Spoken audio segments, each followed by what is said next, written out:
Assalamualaikum warahmatullahi wabarakatuh. Izinkan saya bersyukur untuk mempresentasikan satu paper saya yang berjudul tentang inklusif filantropi in responding to poverty in Indonesia.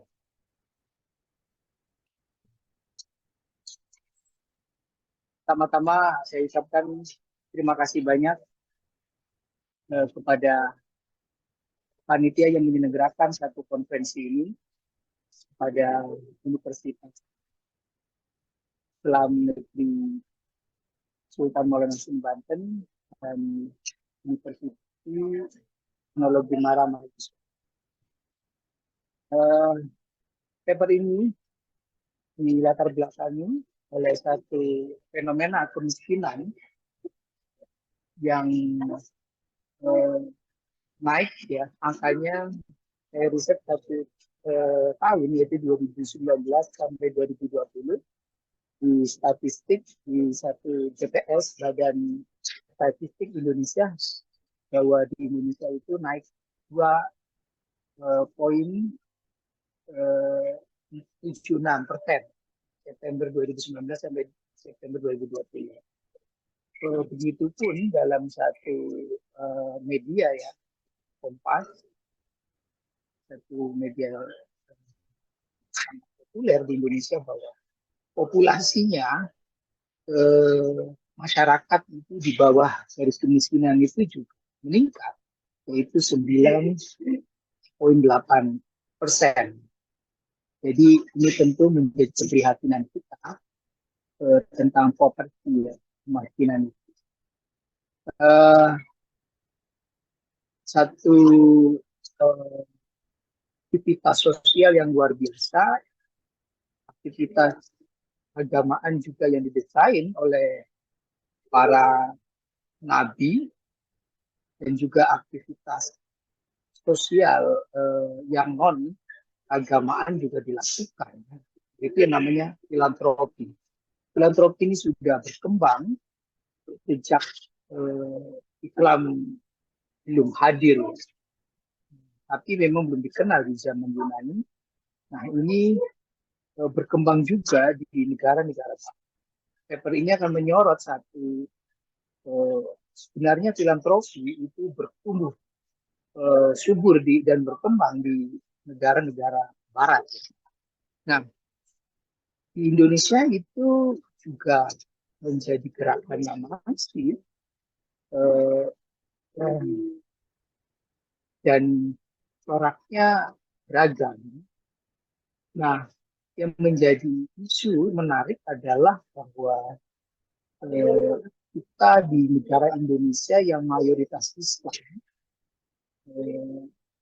yang kebiasaan secara teoretik bahwa ketika mayoritas agama lalu dia eksklusif ya dalam melakukan satu filantropi, sebagaimana di barat.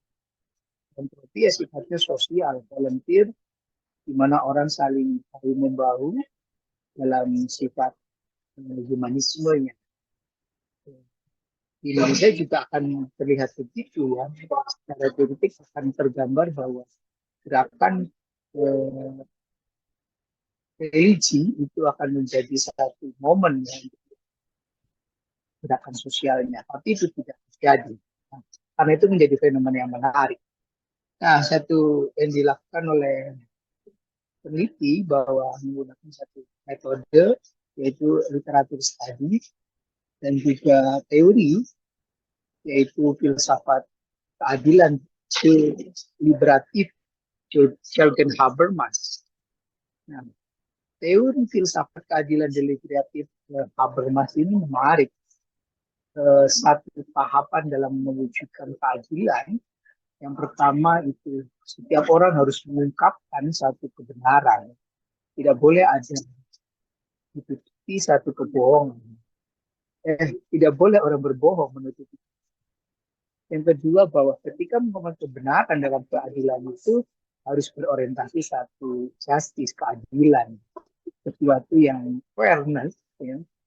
Nah, yang ketiga yang terpenting dari teori ini adalah yang ketiga, bahwa orang ketika ingin wujudkan keadilan itu harus benar-benar saling tulus dan sungguh-sungguh menjalin relasi, ya, satu dengan yang lain. Di religion, other religion itu perlu dibentuk dan itu dengan tulus. Ini apa? Itu syarat untuk menunjukkan keadilan yang deliberatif. Nah, dalam kajian ini peneliti memahami bahwa filantropi inklusif yaitu satu kegiatan berbagi dan menolong sesama atau objek distribusi dilakukan tanpa membedakan etnik, religion, ras, atau golongan, grup, atau bahkan ya tidak membedakan satu negara dengan negara lain, global. Nah, itu yang dimaksud adalah filantropi inklusif. Nah, ketertarikan dengan satu judul ini karena memang yang mayoritas Muslim Indonesia yang orang akan perspektif, akan berpandangan akan sangat religius, ya, tetapi nyatanya tidak. Nah, kita lihat satu riset yang saya angkat, questionnya, mengapa filantropi inklusif itu tumbuh di negara mayoritas Muslim, gitu. Nah, misal dari selama dilakukan riset ini menemukan satu varian yang menarik mengenai filantropi di Indonesia. Nah, ada tiga corak, yaitu religious filantropi, civil filantropi, dan state filantropi. Filantropi religi atau agama ini satu filantropi yang memberikan doktrin untuk melakukan kegiatan-kegiatan sosial, ibadah. Jadi ibadah sosial seperti zakat, infak, sedekah, dan wakaf. Itu yang dipahami oleh umat Muslim Indonesia yang mayoritas. Setiap orang melakukan gerakan itu just only filantropi religius itu memang ada motivasi keagamaannya, ibadah. Itu ya, jadi belum terbesit apakah ini bernilai sosial, bernilai investasi ekonomi gitu, itu enggak ya. Memang nilai ta'ala seringkali itu ya, namanya religious philanthropy. Yang kedua adalah civil philanthropy. Ini juga menarik. Ini yang mungkin ya saya mengamatinya, ya ada di negara Eropa, dalam kajiannya juga ada seperti memang beririsan dengan gerakan atau organisasi agamaan. Begitupun di Indonesia, ya, ini namanya civil filantropi, gerakan kedermawaan dan kesukarelaan yang dilakukan oleh lembaga-lembaga masyarakat, ya, baik yang berbadan hukum maupun tidak berbadan hukum di luar lembaga negara. Nah, seperti apa? Seperti lembaga amil zakat, sedekah, Nahdlatul Ulama, Lazisnu, Lajis Muhammadiyah, Lajriya Yatim, dan Du'afa, Lajis Harapan Du'afa, atau Lajis Harfa, Lajis Du'afa, Lajis Rumah Zakat, Lajis Yatim Mandiri, dan lainnya. Saya kira banyak sekali ya, tumbuh kembang. Tentu orientasinya adalah tentang civil filantropi ini. Nah, yang terakhir adalah satu varian yang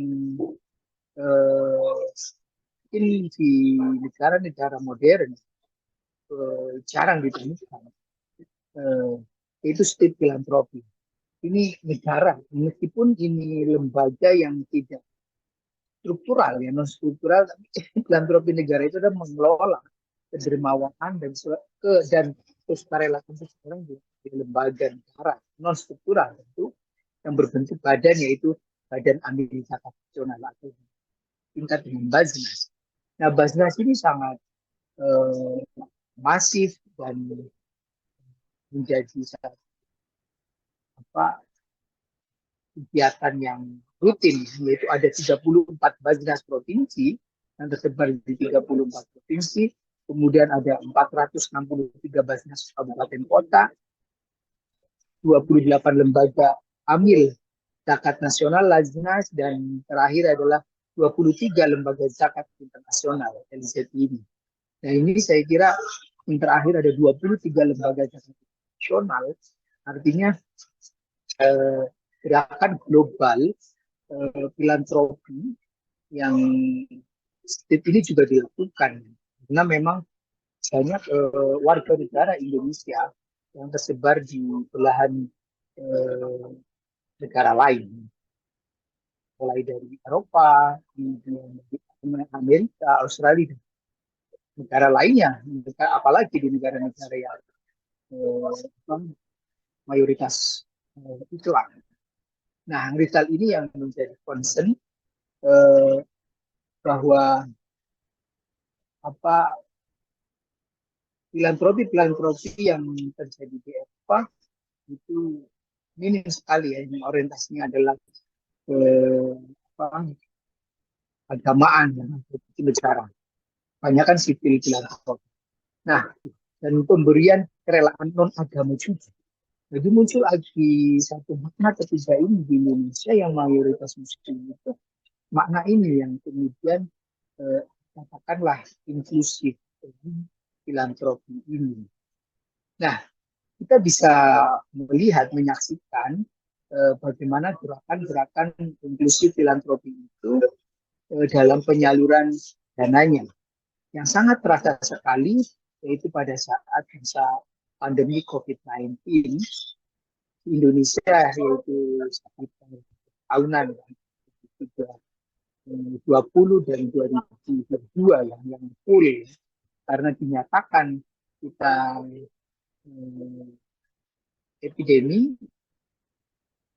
endemi ya, itu ketika 2023 awal. Jadi pandemi ini begitu sangat mencekam, satu bencana ya yang alam, dan itu satu solusi untuk mencegah kemiskinan tadi, angka kemiskinan, yaitu menggunakan satu filantropi inklusif itu. Salah satu program yang dilakukan oleh Lazis, yaitu lembaga amil zakat infak dan sedekah Nahdlatul Ulama itu, dalam menyalurkan khususnya di masa pandemi yang kemarin, yaitu menggunakan 4 pilar program kemanusiaan: ekonomi, pendidikan, kesehatan, dan kebencanaan. Nah, itu sangat dirasakan sehingga bertahanlah saya kira negara dari bencana pandemi COVID-19 ini, sehingga bahkan ya dalam riset ini dengan inklusi filantropi itu keragaman terjaga ya, orang tidak saling menuju atau saling mengatakan bahwa ini adalah gerakan kami atau gerakan satu agama atau gerakan sosial tertentu. Itu tidak melebur dalam sifat, yaitu gerakan kemanusiaan tadi, penyelamatan kemanusiaan dalam itu yang membuktikan bahwa inklusif filantropi itu berkembang di Indonesia. Dan kalau kita bandingkan di negara-negara lain, masa pandemi itu begitu berat di negara-negara lain karena memang tidak tumbuh adanya inklusi filantropi. Meskipun di negara-negara Eropa filantropi itu tumbuh kembang, tapi pandemi begitu mencekam dan mempengaruhi stabilitas kesehatan dan kesehatan masyarakat. Indonesia alhamdulillah bisa bertahan. Saya kira itu dari riset kami dari lesson dari riset ini mampu membantu kebencanaan dengan inklusi filantropi. Itu dari kami. Mohon maaf jika ada kekeliruan atau kesalahan. Eh, saya akhiri dengan bacaan terima kasih kepada dia. Semoga bermanfaat. Akhirul kalam. Al-afu minkum. Wallahul muwaffiq. Ila akhir. Assalamualaikum warahmatullahi wabarakatuh.